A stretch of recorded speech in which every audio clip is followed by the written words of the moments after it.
Good morning. It is Friday, day 4 of UK lockdown, and obviously the last working day for me this week. I'm about to head off to work, as you can see. I might be going home early today, not sure. They are trying to keep as little staff as possible in the building, obviously for health and safety. So people have been being sent home throughout this week. So there is a chance that I might get to go home a little bit early, which is why I thought that I would get the camera out and take you through a lockdown day. See you soon. So one of the weirdest things has to be walking from my house to my car. Normally there is so many people, there's so many cars, I have to wait to cross the road, like the world is alive and heaving. And I literally feel like I'm leaving my house on like really early on Christmas morning and like the world is just asleep still. It's the weirdest thing. There's no one around, literally no one. It's eerie. So grateful for this gorgeous sunny weather, because if it was miserable it would be horrible. But yeah, it's so strange.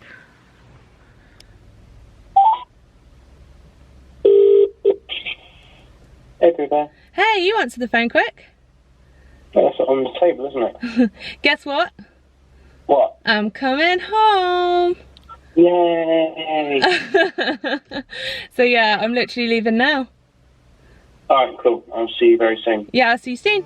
I love you. Bye bye. Bye bye. Love you.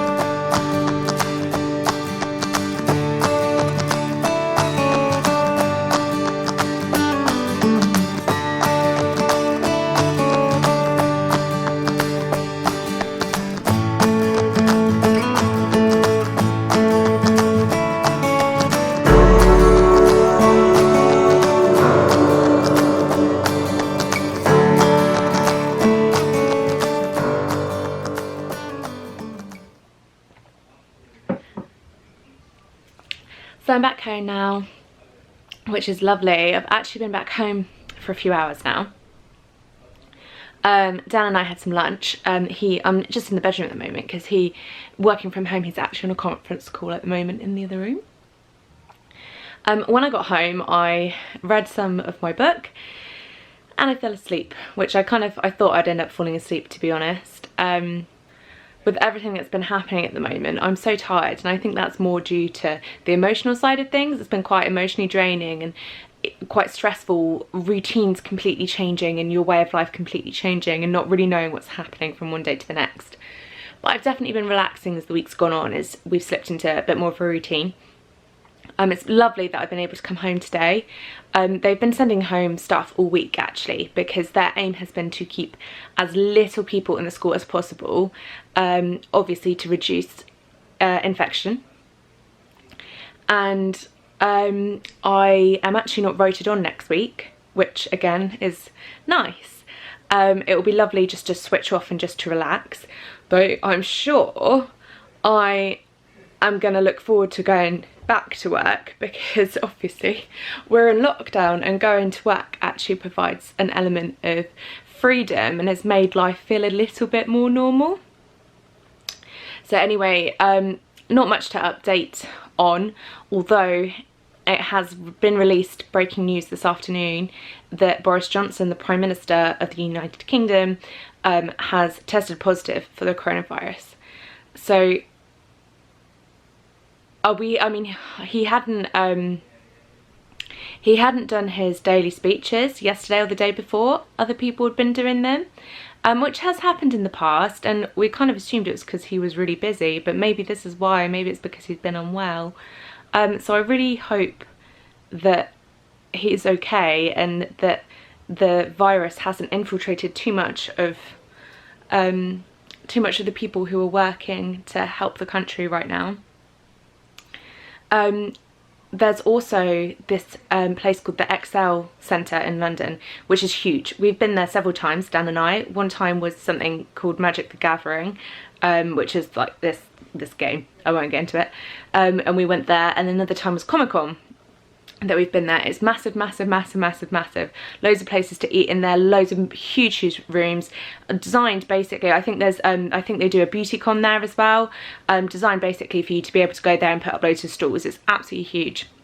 and they're actually turning that into some kind of hospital, temporary hospital, which really really emphasizes how many people are expected to or already have come down with this virus. We also know that they are pulling in lots of nurses and NHS staff from all over the country to come and help support here in the south, specifically London. Obviously not taking away from where they're needed, but the cases are so much higher down here that they need more support than what they've got. So that's happening.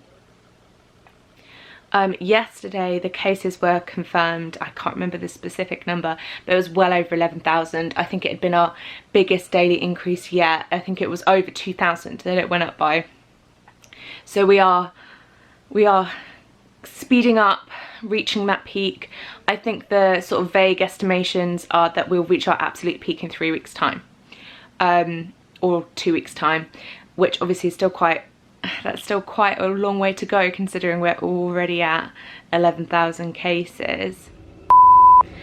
Sorry about that, my camera battery died. Obviously not quite got the hang of this yet. It's now a little bit later on and I'm about to cook dinner. So today we're going to do fajitas. So for that I have got chicken, peppers, 1 red chilli, onion, paprika, cumin and garlic granules, and then we will be serving with some hot salsa.